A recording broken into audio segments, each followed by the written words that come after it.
तूफानों से टकरा गए, आजादी का दिया जलाए। चंद्रशेखर आजाद वो जो अपने प्रण पे अडिग रहे। माँ ने दिया संस्कार उन्हें, मातृभूमि का किया मान। देश की खातिर तज दी जीवन की हर एक शान। अंग्रेजों से जब पूछा गया, नाम तेरा क्या रे नौजवान, हंसते हुए कहा, आजाद हूँ नहीं किसी का गुलाम।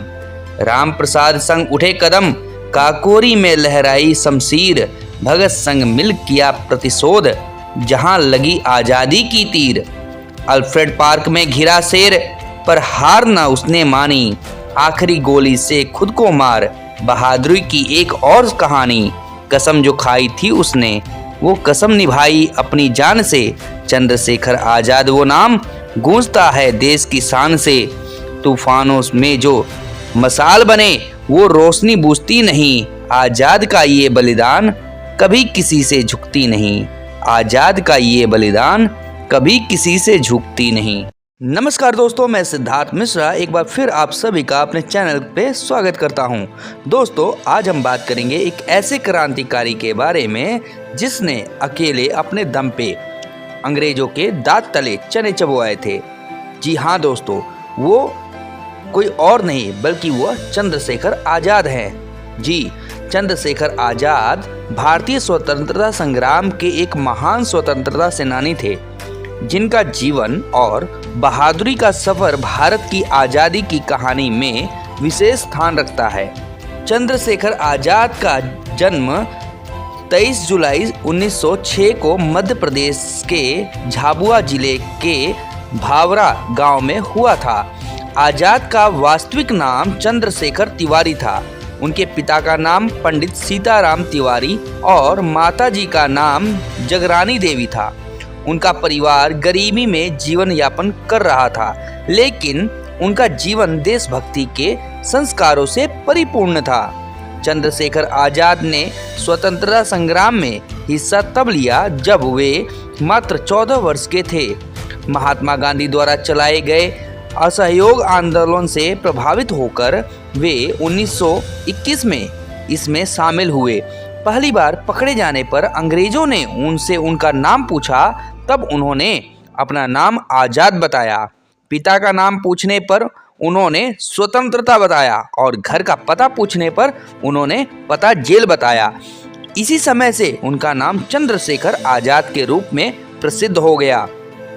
महात्मा गांधी जी ने असहयोग आंदोलन वापस ले लिया, जिससे हताश होकर चंद्रशेखर आजाद ने क्रांतिकारी मार्ग अपनाया और हिंदुस्तान सोशलिस्ट रिपब्लिकेशन एसोसिएशन से जुड़ गए, यानी कि HSRA से जुड़ गए। वे भगत सिंह, राजगुरु सुखदेव और राम प्रसाद बिस्मिल जैसे अन्य क्रांतिकारियों के संपर्क में आए। चंद्रशेखर आजाद ने राम प्रसाद बिस्मिल के नेतृत्व में काकोरी कांड 1925 में भाग लिया, जिसमें क्रांतिकारियों ने सरकारी खजाना लूटा था। उनका उद्देश्य इस पैसे से स्वतंत्रता संग्राम के लिए हथियार खरीदना था। आजाद भगत सिंह के काफी अच्छे मित्र थे और दोनों ने मिलकर कई क्रांतिकारी गतिविधियों में भाग लिया। 1928 में लाहौर में अंग्रेज अधिकारी JP सैंडर्स की हत्या का भी नेतृत्व आजाद ने ही किया था, जो लाला लाजपत राय की मौत का बदला था।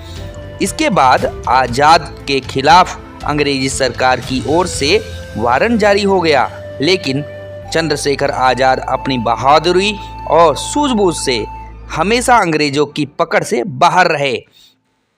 चंद्रशेखर आजाद ने अंग्रेजों के सामने कभी आत्मसमर्पण नहीं किया। उनके बहादुरी का एक महान उदाहरण 27 फरवरी 1931 का है। उस दिन वे अपने साथी सुखदेव के साथ इलाहाबाद के अल्फ्रेड पार्क में योजना बना रहे थे, तभी अंग्रेज पुलिस ने उन्हें घेर लिया। पुलिस से घिरे जाने के बाद भी उन्होंने बहादुरी से लड़ाई की। अंत में जब उनके पास गोलियां खत्म हो गई तो उन्होंने अपनी कसम को निभाते हुए अपनी आखिरी गोली खुद पर चला ली और वीरंगित हो प्राप्त हुए। चंद्रशेखर आजाद का जीवन और उनकी बहादुरी भारत के स्वतंत्रता संग्राम में एक प्रेरणा है।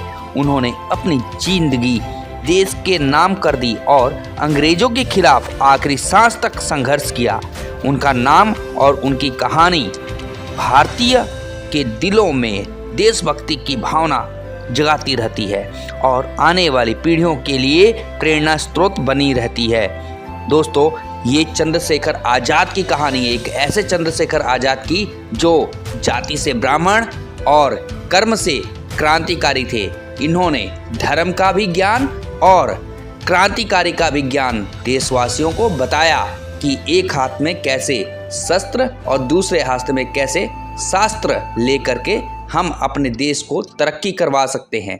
दोस्तों, ये कहानी आपको कैसी लगी ये कमेंट के माध्यम से ज़रूर बताइएगा।